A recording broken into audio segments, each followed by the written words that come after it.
What to do today? What to do? What to do?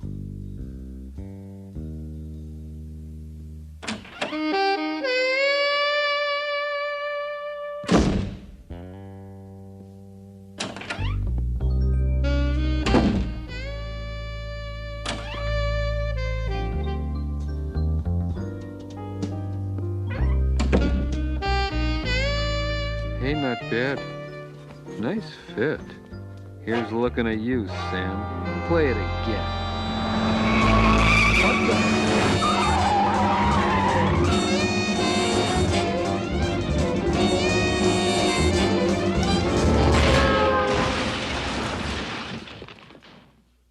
San Francisco's a beautiful city. Cable cars, fog rolling off the bay, Chinatown, the Golden Gate Bridge, the wharf. Gee, I wish I lived there. The dust had to be an inch deep on my desk. A thick layer of papers was forming around the base of the trash can. An empty bottle of milk lay on the floor next to the couch where I had a business engagement the night before. Coffee, Sam? Yeah. Kitty wasn't much on keeping an office clean, but she could make a great cup of coffee. I still remember the day she came in looking for work. She wanted to be a secretary. She had all the requirements. She made a great cup of coffee. I gave her a job. That was yesterday. Being a private dick isn't easy with a name like Sam Spayed. But I got all the requirements. I like babes and bullets. And I look kind of neat in a trench coat. More coffee, Sam? Nah. It was a slow day. The hours seemed to drag by like a New York Giants versus Brooklyn Dodgers doubleheader. I decided to get a phone. As I was leaving the office, I found myself face to face with one of the most beautiful creatures I'd ever seen. Are you Spayed? I never know how to answer that question. So what brings you here, and why me? There are 100 private investigators in town with better offices than mine. Who are you? My husband was murdered. Your chief, Tanya Tabby. Will you take the case? I had to think for a minute. Sure. Judging from the way she was dressed, she was obviously tapping some big bucks. Of course. It all makes sense now. She marries an old geezer, bumps him off, inherits all the money, hires a second-rate investigator to find the killer who she double-crosses and ends up scot-free. So how old was your husband, Mrs. O'Tabby? 23. Of course. It all makes sense now. Her husband was obviously a ladies' man. Tanya finds out he's unfaithful and has him snuffed. She hires a second-rate detective to find the killer, who she double-crosses and ends up scot-free. It's one of the oldest shams in the book. So what did your husband do for a living, Mrs. O'Tabby? He was at St. Maurice University, Mr. Spayed. He was head of the history department. Something wasn't right here. Sounds like a pretty tame profession, doll. Not exactly the kind of job where enemies can be made. We all have enemies, don't we, Mr. Spayed? Call me Sam, please. What makes you think your husband was murdered? He drove off Old Mountain Road, Sam, please. That's 40 miles away. He had no reason to be there. Besides, he was an excellent driver. The police say he probably fell asleep at the wheel. But I just can't believe that. Her lips started to tremble. I took her hands in mine. Go home, kid. I got work to do. I'll call you when I got something.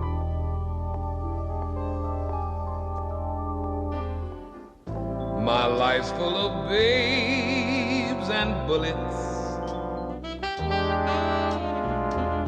No time to lay back and cool it. I've got clues and claws right here in my paws. Nothing to do but do it. Claws and clues are my beat.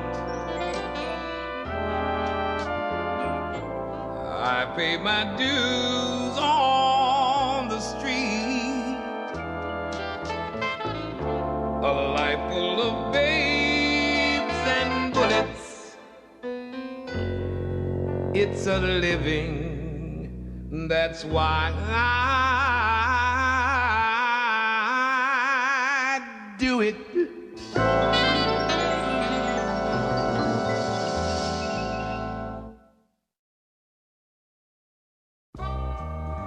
Why someone would murder a 23-year-old college professor was beyond me. Maybe he'd delivered just one too many lectures on the Boxer Rebellion. Stranger things have happened in this town. My first stop was the city morgue. It was 11 a.m. Walking up the steps to the morgue, I saw my old adversary. It was Lieutenant Washington. Spayed, what brings you down here? Trying to find a client? Sure, Lieutenant. He's the one your blue boy shot in the back for jaywalking. Watch it, Spayed. I still have your license under investigation. Oh, yeah? Well, at least I know it's safe for a while. Spayed, don't push me. Wouldn't dream of it, Lieutenant. Have a nice day. The lieutenant was still saying goodbyes as I walked into the morgue. I spotted the coroner, Bert Fleabish. Spayed, what brings you down here? Hey, Bert, I need to see a body. Who doesn't, eh, Sam?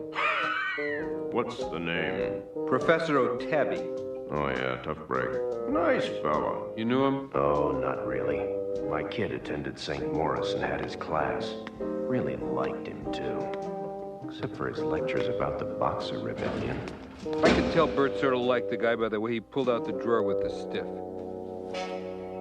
O'Tabby looked like he'd been worked over by the maulers of the Midway. It didn't surprise me. When's the autopsy scheduled, Bert? Autopsy? What autopsy? His wife thinks it was murder, Bert. Murder? Sam, the man died in a disastrous car accident.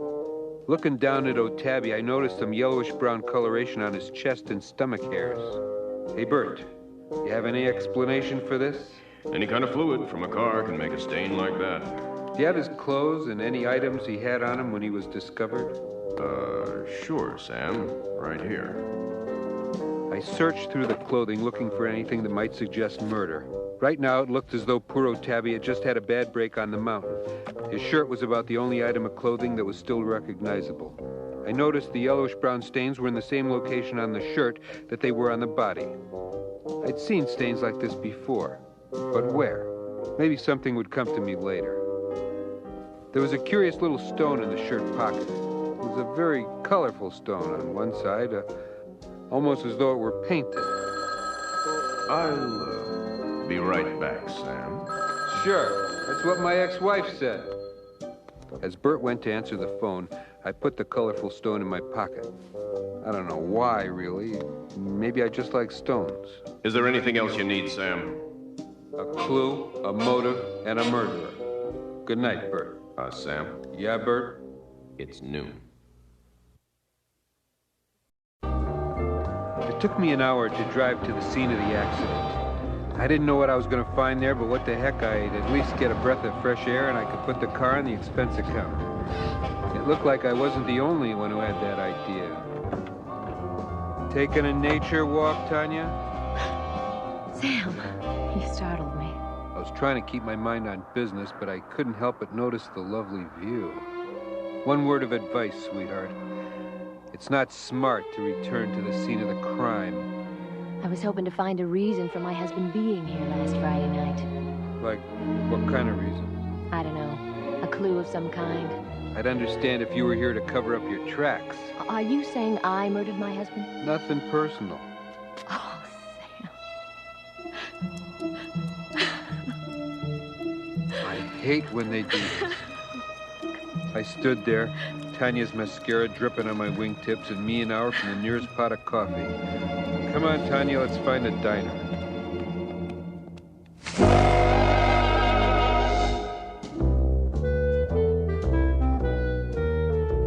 So why do you suspect me of murdering my husband? I suspect everybody, baby. Here's a list of suspects I've put together so far. Sam, your name's on this list. I don't remember where I was last Friday night, Tanya. Therefore, I don't have an alibi. I've been tailing myself for the past 3 days. That's sad. What's sad? You must be a very lonely man, Sam Spayed. You could fix that, Tanya. What are you trying to tell me, Sam? Do I have to spell it out? Give it a shot. Y-O-U-C-O-U. There's a lot about me you don't know, Sam. I know you're great looking and you dress nice. But what if I did murder my husband? What would you think of me then? I'd wait for you to get out of prison, baby. It's not like my social calendar's exactly packed. How long can a murder sentence be? 30, maybe 40 years? I'll get it.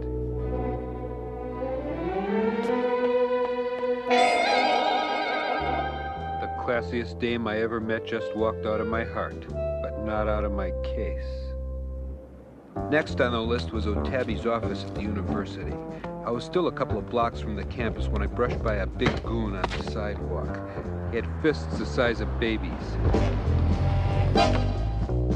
He dragged me into a darkened alley and pounded me into next year. As I lay there in a crumpled heap, I smiled to myself. I must be on the trail of something hot to rate a beating from this Neanderthal. I put my jaw back in place and pointed an accusing paw at my assailant. So, I suppose you have a message for me. Yeah, I'm your landlord. You're 2 months late with a rent. Right.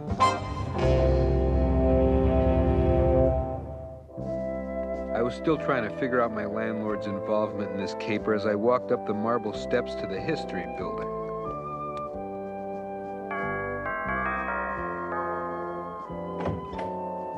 Are you in charge around here? Yes, I'm Professor O'Felix. How may I help you? I'm Sam Spayed, P.I. Oh, nice wallet, Mr. P.I.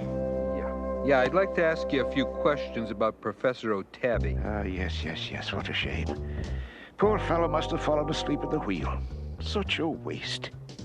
I really don't know how I can help you, but I'll be glad to answer any questions you have. Nice guy. He led me to his office and poured us a cup of coffee. I would have preferred my own cup. Now, what would you like to know, Mr. P.I.? Call me Sam. Sam Spayed. Was O'Tabby in any kind of trouble that you know of? No trouble. Professor O'Tabby was a solid citizen.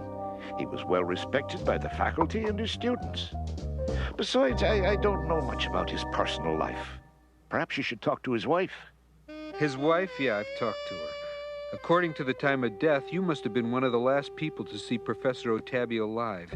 Any idea what he was doing up on Old Mountain Road last Friday night? Yes, that much I do know. He was going to visit Maudie O'Purr, a St. Maurice alum. Why was he going there? Maudie's a big contributor to the university, especially to the history department. Professor O'Tabby called on her every Friday night to help her in any way he could. You see, she's a widow. It was Maudie's wish that no one know of his visits. She was a bit eccentric in that regard. Of course. It all made sense now. O'Tabby, under the guise of visiting a benefactress to the university, was in fact having a clandestine affair with a wealthy widow. How old is Maudie O'Purr? 93. Rats. Mr. Spade, I didn't mean to insinuate anything by my statement. It's just that, well, on more than one occasion, Professor O'Tabby had to put a woman's feelings in perspective. You see, he was a handsome man and quite popular with the ladies. So you don't think he ever gave in to temptation? Oh, no. His only weakness was coffee. I rarely saw him without a cup of it in his hand. Well, I think we all depend on a cup of joe every now and then. Thanks for the information, and no offense intended, but this is really lousy coffee. Yes, I admit my coffee needs work, Stan. The lady that normally made our coffee left us recently. She made excellent coffee. She's going to be hard to replace. In fact, I've had to pick up her chores in addition to my own duties. Work on that coffee.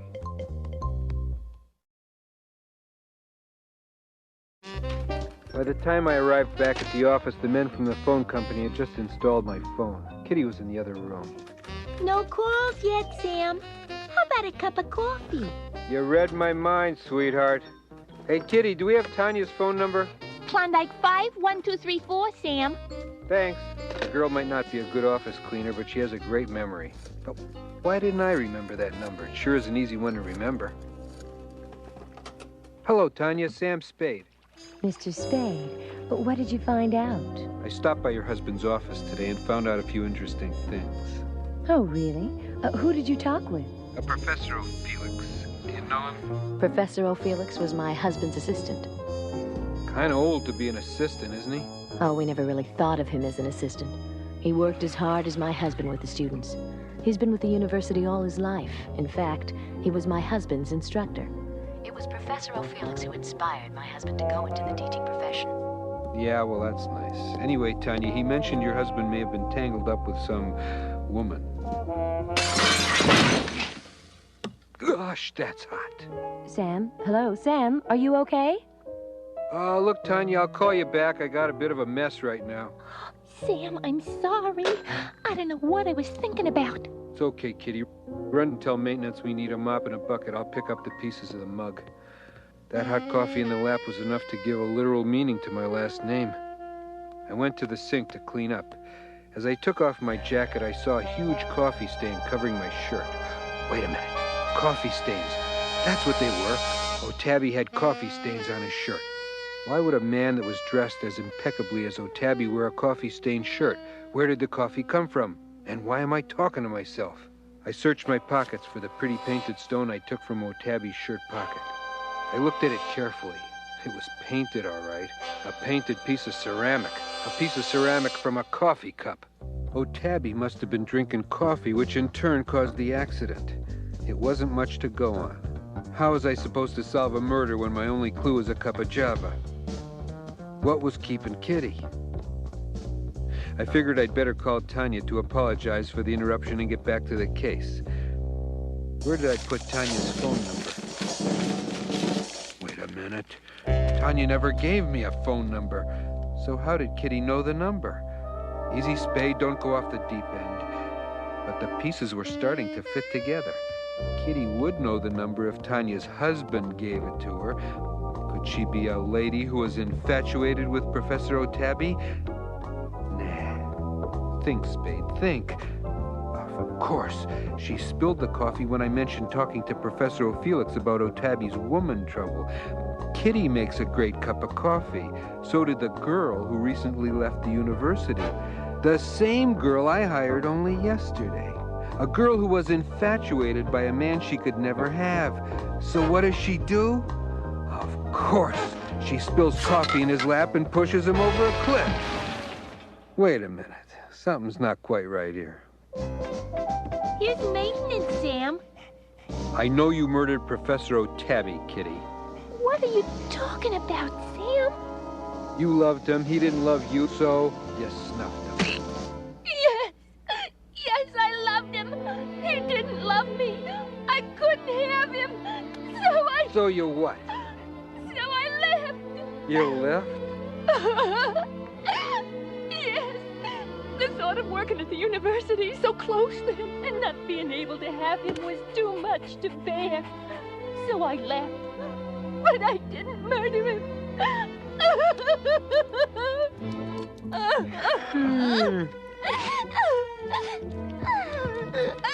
The tears were streaming down her face and falling like rain off a pine tree. But the coffee stains, the painted piece of ceramic cup. He always drank from his favorite mug, Sam. This looks like a piece from that mug. I don't know how it got broke. I just ran out of suspects. Kitty, did you have any duties in the office other than making coffee? I was Professor O'Tabby's girl Friday. I sorted his mail, answered the phone, kept his appointment calendar, filled his prescriptions, sharpened his pencils. Wait a minute, filled his prescriptions? Yes, Professor O'Tabby was an insomniac. The coffee kept him awake. He needed very potent sleeping pills to help him doze off at night. I remember him bragging that one of those pills could knock out a bull elephant. It took 2 of them to put him to sleep, and that took an hour. Kitty, stay here and help maintenance clean up this mess. Where are you going, Sam? To pick up a murderer, baby. Nice touch. I found Professor O'Felix in the university chapel. Asking for forgiveness, Professor? For what it's worth, Mr. Spade, I just didn't have anything to lose. Let's go. By the time the paperwork was done, it was 8 p.m. Lieutenant Washington was his usual charming self as O'Felix was being booked. It had been a long day. I thought I'd better check in on Kitty. She was pretty shaken up when I left. I entered my office and found Tanya O'Tabby sitting on the couch. She stood up sobbing and gently put her arms around me. She didn't say anything. She didn't have to. I understood. I don't understand. I saw you following me today. I wanted to make sure you were on the right track, Sam. Well, thanks for the hint. I knew a sharp guy like you would figure it out. Look, you big lug. Why don't you cut the tough guy act and give me a smile for once? How's this? That's better. Now let's talk about you and me, baby. Wouldn't work, Sam. We're different. That's the part I like. Face it, Sam. In any other time, in any other place, we might have had something, you and me. Yeah, I guess you're right, Tanya. You're a sophisticated lady, and I'm just a working stiff. You like hot dogs, and I like caviar. Yeah. I'm refined, and you're a slob. I'm first class, and you're coach. I get the point, Tanya. But you're still all man, Sam. I really wish it could have worked out. I'll never forget you, Tanya. Goodbye, Sam.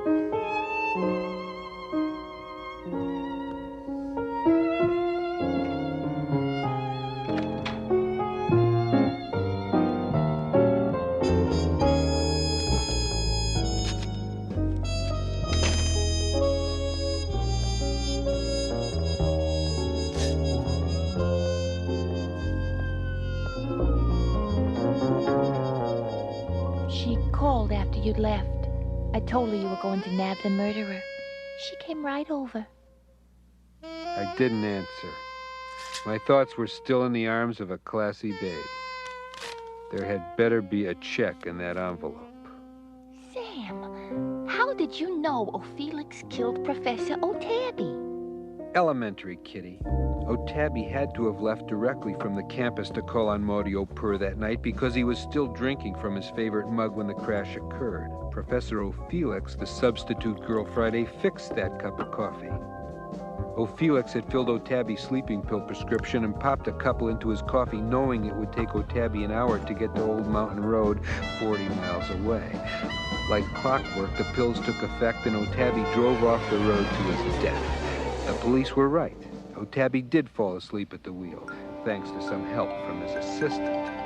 The motive is obvious. Which was? It was the old power struggle in the university routine, Kitty. Old man gets passed over by younger man. Young man gets power, respect, glory. Old man gets older, bitter. Finally, in desperation, the old man gets rid of the one thing in his way, the young man. With O'Tabby gone, O'Felix becomes department head and gets what has eluded him all his life. Sam, you're simply too much. Yeah. What's the milk for, Kitty? You ask too many questions, Sam. Yeah. Garfield, what are you doing in there? Getting ready to roll the credits, pal.